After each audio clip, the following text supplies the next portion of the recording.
Video शुरू करने से पहले अब सबसे रिक्वेस्ट है, अब हमारा चैनल सब्सक्राइब कर लें, बेल आइकन दबा दें, वीडियोस को लाइक कर दें। और अर्दो नावल है जिसे मारूफ मुसन्फा परवीन शाकर ने तहरीर किया है। ये नावल अपनी पुरअसर कहानी, किरदारों की गहराई और लिसानी खूबसूरती की वजह से खास अहमियत रखता है। इस नावल में मोहब्बत, दुख, तद्दो और जज्बाती किफियात का एक दिलगदाज मंजर पेश किया गया है। परवीन शाकर ने उस नावल के जरिए इंसानी एहसासात, पेचीदगियां और नफ्सियात को बयान किया है। जिंद के पते की कहानी। नावल की कहानी एक नौजवान लड़की की जिंदगी के गर्द घूमती है जिसका नाम फरेहा होता है। फरेहा एक खूबसूरत, ज़हीन और हसास लड़की है जो मुख्तलिफ जिंदगी के चैलेंजेस हैं का सामना करती है। इसकी जिंदगी से एक मर्द सहील आता है जो इसके लिए मोहब्बत और दर्द का सबब बनता है। सहील और फरेहा के दरमियान मोहब्बत और रिश्ता की पेचीदगियां नावल की असल जड़ हैं।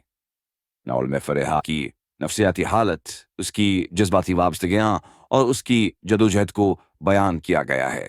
उन सब बातों के बीच उसकी जिंदगी में एक तनाव पैदा होता है जिसके नतीजे में वो अपनी अपनी जिंदगी के हैं बड़े फैसले करने पर मजबूर होती ये रे रहे। ये नावल मोहब्बत, ताल्लुकात और जदोजहद की एक पेचीदा मगर हकीकत पसंदाना कहानी पेश करता है। मौज़ूआत। ये मोहब्बत और ताल्लुकात।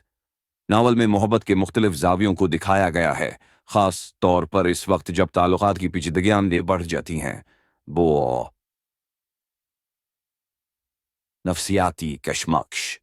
फरेहा की शख्सियत की अंदरूनी कशमकश और जहनी हालत नावल की असल तोजा है।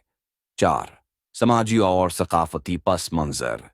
नावल में पाकिस्तानी समाजी व सकाफती पस मंजर को भी बड़ी खूबी से पेश किया गया है, जहां शादी, मोहब्बत और रिश्ता के तस्वुरात को गहराई से दिखाया गया है।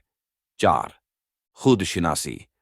ये नावल खुद शिनासी और खुद की तलाश के सफर को भी बयान करता है।